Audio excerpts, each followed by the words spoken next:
আসসালামু আলাইকুম।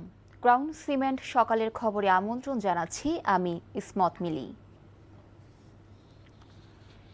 রাজধানীর পল্লবীতে শিশু রামিসা ধর্ষণ ও হত্যা মামলার অভিযোগ গঠনের শুনানি আজ সকালে ঢাকার শিশু সহিংসতা দমন ট্রাইব্যুনালে শুনানিটি অনুষ্ঠিত হবে। গেল ২৪ মে আদালতে মামলার অভিযোগপত্র দাখিল করেন তদন্ত কর্মকর্তা। এর আগে ১৯ মে রাজধানীর পল্লবীর একটি বাসা থেকে ৮ বছরের শিশু রামিসার খণ্ডিত মরদেহ উদ্ধার করে পুলিশ। পরে ফ্ল্যাটটিতে বসবাসকারী সোহেল রানা ও তার স্ত্রীকে গ্রেফতার করা হয়। আদালতের কাছে ধর্ষণ ও হত্যার দায় স্বীকার করে সোহেল। অভিযোগপত্রে সোহেলের বিরুদ্ধে ধর্ষণ, হত্যা ও তার স্ত্রীর বিরুদ্ধে প্রমাণ ধ্বংসের সহযোগিতার অভিযোগ আনা হয়েছে। সাক্ষী করা হয়েছে রামিসার বাবা ও প্রতিবেশী সহ ১৮ জনকে। টানা ৭ দিনের ঈদের ছুটি শেষে রাজধানীতে ফিরতে শুরু করেছেন নগরবাসী। কমলাপুর রেল স্টেশনে দেশের বিভিন্ন প্রান্ত থেকে ফেরা কর্মজীবী মানুষের ভিড় লক্ষ্য করা গেছে। রোববার ভোর থেকে কমলাপুর রেল স্টেশনে একের পর এক ট্রেনে রাজধানীতে ফিরছেন ঈদে ঘরমুখো মানুষ। এদিকে ভোরে সদরঘাট লঞ্চ টার্মিনালে দক্ষিণাঞ্চল থেকে ফেরা লঞ্চগুলোতে উপচে পড়া ভিড় দেখা যায়। দীর্ঘ যাত্রায় তাদের চোখে মুখে ছিল প্রশান্তির ছাপ। বিশৃঙ্খলা দুর্ঘটনা এড়াতে সদরঘাটে কোস্টগার্ড, নৌ, পুলিশ, ফায়ার সার্ভিস ও বিআইডব্লিউটিএর সদস্যের তৎপরতায় খুশি সেখানে আগতরা। ঈদযাত্রা স্বস্তিদায়ক জানালেও কিছু লঞ্চ যাত্রাপথে বিলম্ব করায় ক্ষোভ প্রকাশ করেন যাত্রীরা।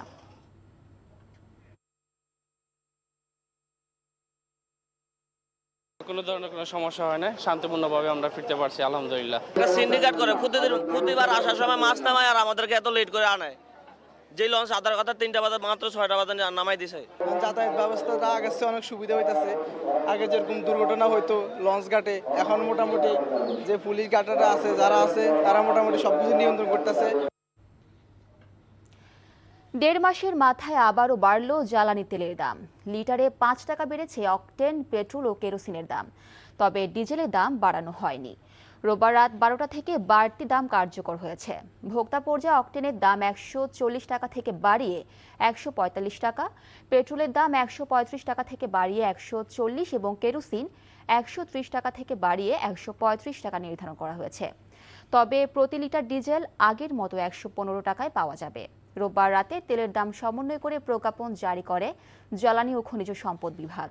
বিশ্ববাজারে জ্বালানি তেলের মূল্য হ্রাস বৃদ্ধির সঙ্গে সামঞ্জস্য রেখে দেশে ভোক্তা পর্যায়ে এই বিক্রয় মূল্য নির্ধারণ করা হয়েছে বলে প্রজ্ঞাপনে জানানো হয়। এদিকে বিশ্ববাজারে অপরিশোধিত তেলের দাম একদিনে ২% কমার খবর পাওয়া গেছে।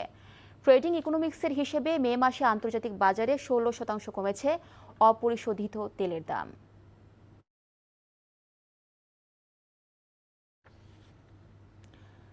চট্টগ্রাম শাহ আমানত আন্তর্জাতিক বিমানবন্দরে রোববার রাতে যৌথ অভিযানে বিপুল পরিমাণ বিদেশি সিগারেট জব্দ করা হয়েছে। চট্টগ্রাম বিমানবন্দরে জনসংযোগ দপ্তর জানায়, আন্তর্জাতিক অ্যারাইভাল হলের ৩ নম্বর গেটের লাগেজ বেল্ট হতে মালিকবিহীন অবস্থায় বিপুল পরিমাণ সিগারেটের চালান জব্দ করা হয়। জব্দ করা ১,৬৯৮ কার্টন সিগারেটের মূল্য প্রায় ৯৪ লাখ টাকা বলে জানিয়েছে কাস্টমস। সকালের খবর এটুকুই। এই খবরের ভিডিও সহ আপডেট জানতে ভিজিট করুন এনটিভি অনলাইন www.ntvbd.com। এছাড়াও এনটিভির জনপ্রিয় সব অনুষ্ঠান ও খবরের আপডেট জানতে ভিজিট করুন আমাদের ইউটিউব ও ভেরিফাইড ফেসবুক পেজে।